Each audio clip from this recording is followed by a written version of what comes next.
À Bas-sur-Mer, près de Guérande, la société Tradicel commercialise environ 2500 tonnes de sel par an. Fabien Ozanne en est le responsable commercial. Il est également paludier depuis 3 ans et exploite 12 marais avec son épouse Élodie.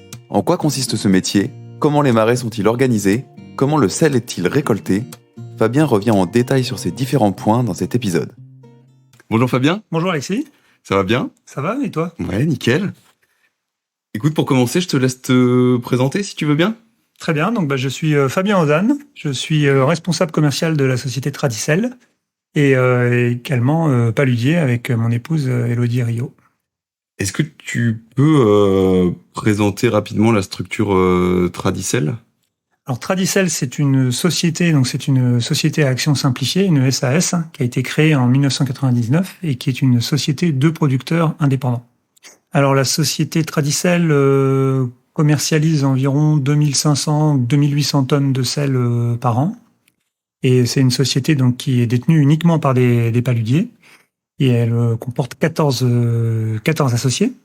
Et parmi ces 14 associés, il y a 7 paludiers qui sont au comité de direction. Donc la société est dirigée par des paludiers et d'ailleurs, dans les effectifs, dans les 10 salariés en fait de la société, il y a aussi des paludiers. Il y a environ 50 producteurs qui livrent le sel à Tradicel, c'est-à-dire qu'après, au-delà des 14 associés, il peut y avoir des paludiers qui sont multicanaux, qui vendent par eux-mêmes ou qui vendent dans d'autres structures. On est tout près de Guérande, à Bas-sur-Mer. Tout à fait. Donc on est quand même au plein cœur des marais salants de Guérande. En préparant le sujet, j'ai vu que c'était un endroit qui était quand même pas mal chargé d'histoire. Est-ce que tu peux revenir un petit peu là-dessus pour bien situer l'endroit géographiquement et historiquement ? Là, on est sur la presqu'île, en fait, sur la presqu'île. Donc le marais est entre le continent et la presqu'île. Et Bas-sur-Mer est effectivement un village paludier. Alors, il y en a d'autres, hein. Il y a Saillé, il y a Cly, enfin, voilà, il y a des villages paludiers tout autour, mais Bas-sur-Mer a toujours été un haut lieu du sel. Les marais s'étendent sur à peu près 2000 hectares, c'est ça ? Alors, en gros, le site fait à peu près 50 km² et 2000 hectares, c'est la zone de la surface de production, me dirais-je.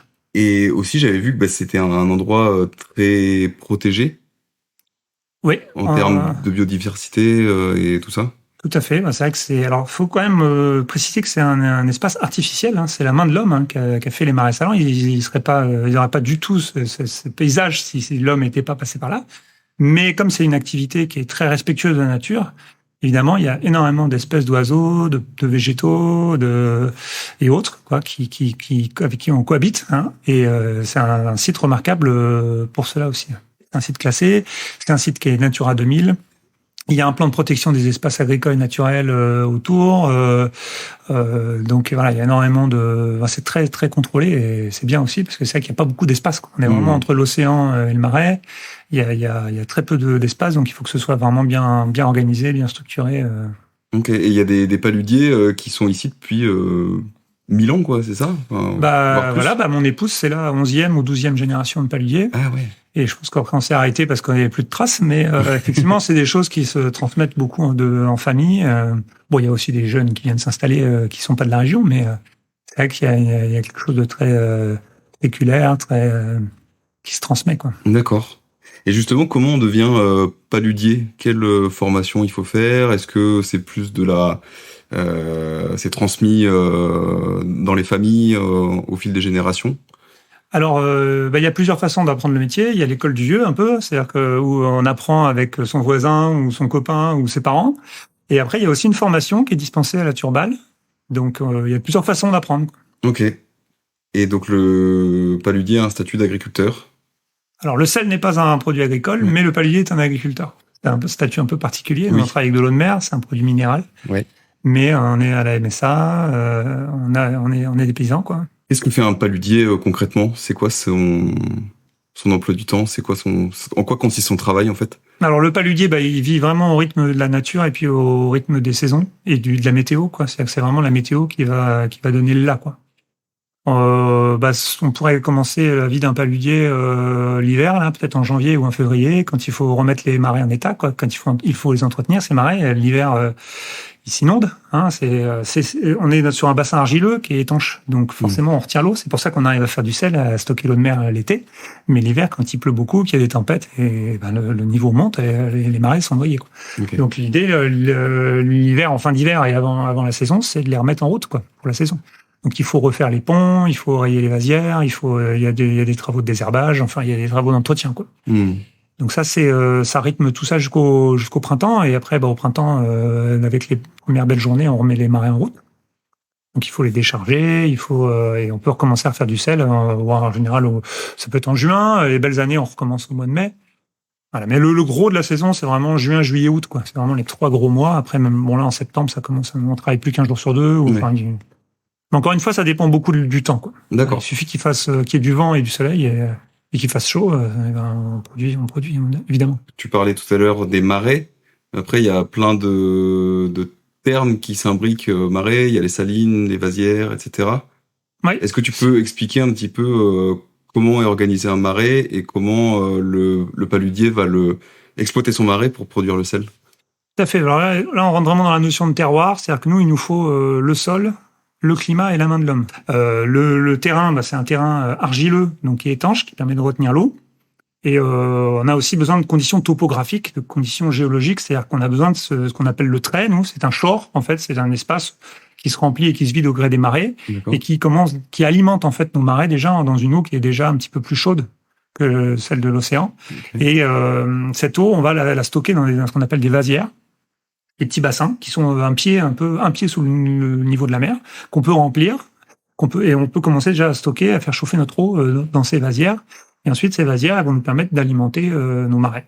Et ensuite, on va faire circuler notre eau dans un gobier, puis dans des phares, enfin dans différentes chicanes, dans lesquelles on va faire concentrer, enfin on va faire chauffer l'eau, on va la faire concentrer en sel. Et on va l'amener jusque dans un bassin qui s'appelle l'aderne. C'est le point d'orgue un peu de la cristallisation du sel, avant de les envoyer dans les œillets, dans lesquels là on va pouvoir avoir la cristallisation.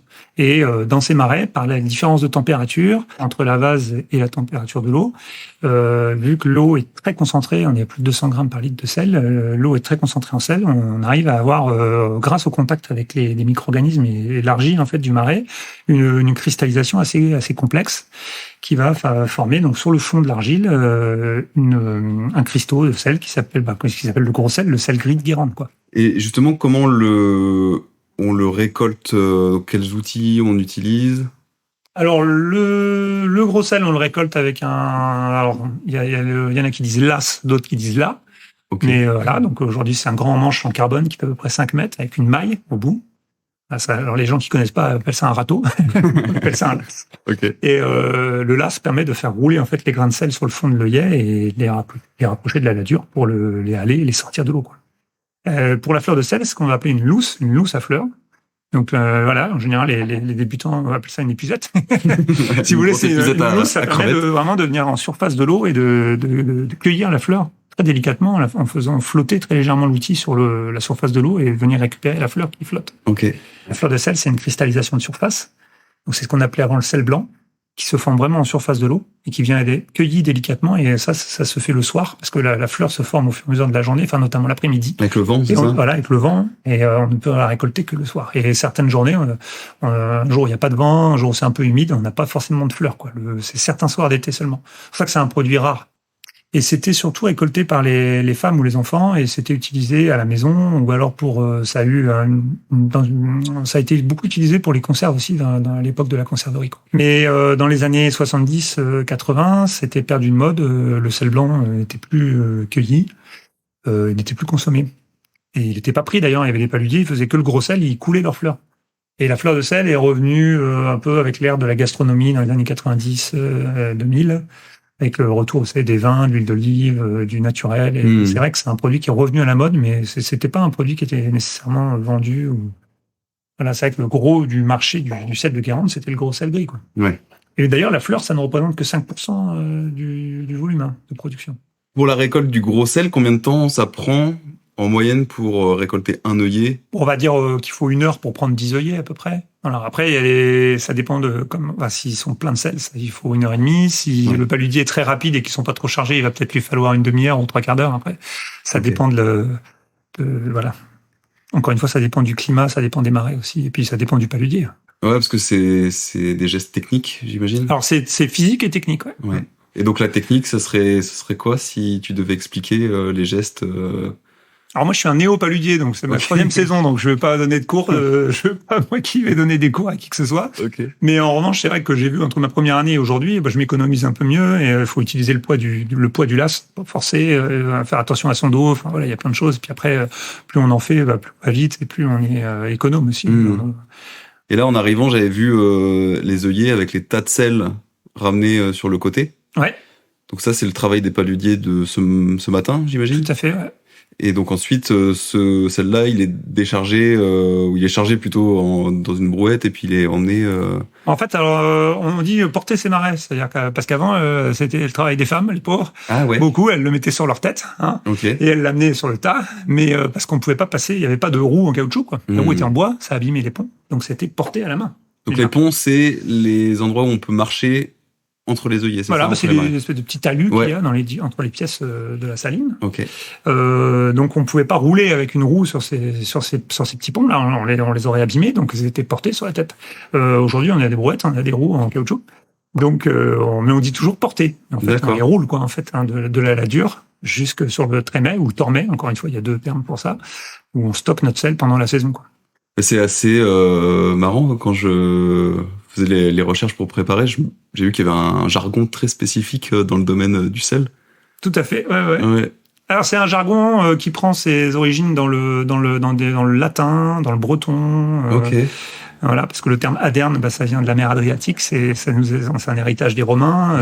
Il y a d'autres mots qui viennent du breton. Enfin, pour les langues, c'est assez plastique, hein, mais c'est vrai qu'il y a toute une terminologie. Et puis après, voilà, qu'on soit à Guérande ou à Bas-sur-Mer, on va pas prononcer les choses de la même façon aussi. Il y a des petites subtilités ultra locales.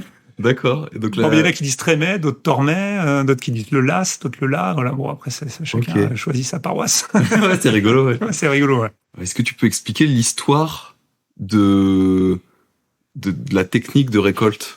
Alors ici on fait du sel depuis l'Antiquité. Alors en fait tout le pourtour atlantique, hein, on faisait du sel parce que il n'y avait pas d'axe de transport. Les gens avaient besoin de sel pour conserver les aliments et puis pour se nourrir. Et il y avait des sites de production gaulois sur tout le pourtour atlantique. Et en fait le sel était cristallisé par cuisson dans des petits fours à auger. On avait des petits fours en argile dans lesquels on mettait la saumure. Et on faisait chauffer et on faisait le sel comme ça. Et la technique du coup d'évaporation complète, elle vient des Romains, quoi. Elle vient de la mer Adriatique, de la Méditerranée. Et donc la technique par évaporation, ce serait 4e, 3e siècle de notre ère. Et ça s'est surtout développé pendant le Moyen Âge. Et aujourd'hui, notre technique telle qu'elle est pratiquée aujourd'hui, elle a environ 300 ans, quoi. Voilà, elle a très peu évolué depuis 300 ou 400 ans, quoi. À part le manche en carbone sur le las et l'utilitaire pour prendre dans les marais, les gestes, les surfaces, tout date d'il y a 300 ou 400 ans, quoi. Et une fois que la récolte est faite, c'est quoi les étapes qui suivent, du moins pour Tradicel? Donc toute la partie derrière, commercialisation, conditionnement. Ouais. Alors déjà quand le sel est sur le tormet, il est encore dans le marais, et donc il faut le ramener jusqu'à Tradicel. Et nous, on appelle ça le roulage. Enfin, on appelle ça le roulage. Ouais. Et là, on roule le sel. Alors ça a toujours été roulé sur des charrettes. Alors il y a des gabarres aussi, des bateaux qui allaient jusqu'au port du Croisic pour l'envoyer en Hollande ou en Angleterre. Okay. Aujourd'hui, ça se fait avec des tracteurs. Hein. Ouais.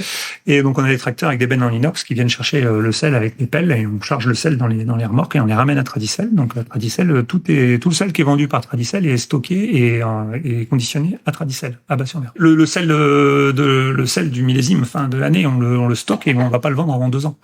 Parce qu'il est très humide, notre sel, il est plein d'eau, et on les sort un petit peu donc on le stocke sous des bâches et on le laisse s'égoutter en fait pendant 2 ans avant là en ce moment on vend du sel de 2021. D'accord. On est obligé de passer par là, sans quoi il serait beaucoup trop humide. Ok. Et donc quel type de sel est conditionné ici? Alors nous, on fait du gros sel gris. Oui. Et de la fleur de sel. Oui. Donc ça c'est nos 2 produits de base. Hein. Et ensuite à partir du gros sel gris, on fait des sels séchés. Donc on fait du gros sel séché, on fait du sel moulu, et on fait du sel fin, et on fait aussi de la poudre de sel pour l'industrie. Parce qu'on vend aussi notre sel à des fabricants de chips, de gâteaux, de caramel. Donc voilà. Et donc on a des ateliers ici pour le séchage, le tamisage, le tri, le conditionnement des différents sels. Et la différence entre un gros sel et un gros sel séché, ça va être quoi ? On le fait passer dans une grosse pire à chaude chauffante. Ouais. Alors bien sûr, le sel de Guérande, c'est dans le cahier des charges. On n'utilise aucun additif. On a juste le droit de le sécher et de le broyer, quoi. Donc le gros sel gris séché, on le chauffe et on le tamise. Et ensuite, ce sel, on peut aussi le broyer à différentes granulométries et faire soit du sel moulu, soit du sel fin. En fait, par tamisage, on va séparer la poudre aussi, selon les exigences des clients, quoi. D'accord. Et justement, ça va être quoi les débouchés pour tous ces produits-là ? Alors, Tradicel, notre premier débouché, c'est la grande distribution. C'est presque la moitié de nos volumes, évidemment. Donc en marque Tradicel ou en marque de distributeur aussi. Ouais. Ensuite, on a une grosse clientèle en grossiste, cash and carry, circuit traditionnel. On a aussi de l'épicerie et on a aussi de l'export. D'accord. Donc on a une clientèle assez diversifiée, quoi. Ok.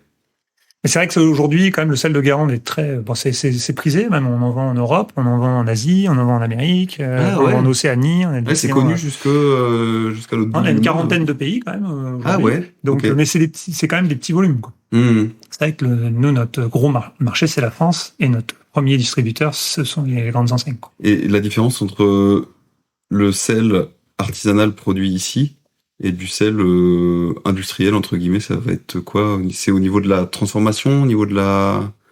Si vous voulez, le sel artisanal qu'on produit dans l'Atlantique, c'est un sel qui est fait avec de l'eau de mer et qui est produit quotidiennement. Donc, qui a une richesse en oligo-éléments et en minéraux qui est extraordinaire. Et c'est un sel qui est humide. Et donc, il est relatif, il est riche.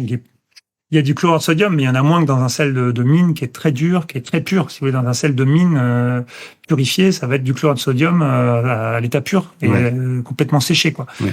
Avec parfois des produits de stabilisation. On entend parler de fluorocédure de sodium pour d'anti-agglomérants, des choses comme ça. Nous, notre sel, il n'y a aucun additif et c'est un sel qui est humide. Donc il explose, il fond en bouche et puis il apporte vraiment du magnésium, du manganèse. C'est très riche en minéraux. Voilà. Puis après on ne vend pas que du sel, on vend aussi la façon dont c'est fait, l'histoire, où c'est fait. Enfin, quand les gens achètent du sel de Guérande, ils achètent aussi la façon dont c'est fait, quoi. Ouais, l'héritage. Voilà. Peut-être qu'à l'aveugle, il ne ferait pas vraiment la différence entre un sel de Guérande et un sel lambda, mais il achète aussi l'histoire, quoi. Il achète l'artisanat, quoi. Tu disais tout à l'heure que tu étais un néopaludier. On n'a pas précisé ce que tu faisais avant. Est-ce que tu veux revenir dessus ? Alors moi, je suis œnologue et j'ai exercé pendant plus de 20 ans dans le monde du vin. Donc j'ai rencontré ma femme dans le monde du vin parce qu'elle y travaillait et pendant le Covid, on a tous les deux décidé de démissionner de nos métiers dans le vin pour reprendre les marais de son papa qui prenait sa retraite et puis intégrer la société Tradicel. Okay. Donc moi, ça fait que 3 ans que je suis là, donc c'est pour ça que je me permets pas de donner de cours sur le métier de paludier. Je commence à voir un peu les contours, mais je suis encore en stage, on va dire. Ouais, c'est ça. Il faut combien de temps pour faire un bon paludier ? Alors moi, on en fait que 12 parce qu'on est quand même très occupé aussi par le commerce. Ouais. Donc si j'en faisais 70, peut-être qu'en 2 ans, j'aurais été un peu plus vite dans l'apprentissage. Là, je pense qu'à partir de l'année prochaine, je serai quand même bien autonome. Donc je pense que raisonnablement, il faut quand même avoir fait au moins 3 saisons pour commencer à se débrouiller. Ouais. Est-ce que tu devrais faire autre chose maintenant que tu as goûté à ce métier-là ? Non, c'est vrai que moi je m'épanouis beaucoup là-dedans, c'est très noble et puis ça se rapproche en plus de ce qui me passionnait au départ, qui était le vin, quoi. Il y a cette notion de terroir, de produits naturels, de produits gastronomiques aussi, donc puis c'est vrai qu'on a un environnement qui est fantastique, quoi. C'est vrai que c'est beau, ouais. Merci beaucoup. Merci à toi. On va aller visiter les marais maintenant. Carrément. Merci beaucoup. Merci, au revoir. Merci beaucoup d'avoir écouté cet épisode jusqu'au bout. Si vous le souhaitez, n'hésitez pas à laisser un avis sur Apple Podcast et Spotify. Et vous pouvez partager cet épisode autour de vous. Si vous avez des idées de sujets que vous aimeriez qu'on aborde dans le PBcast, dites-le nous en commentaire ou bien sur les réseaux sociaux du journal. À dans un mois.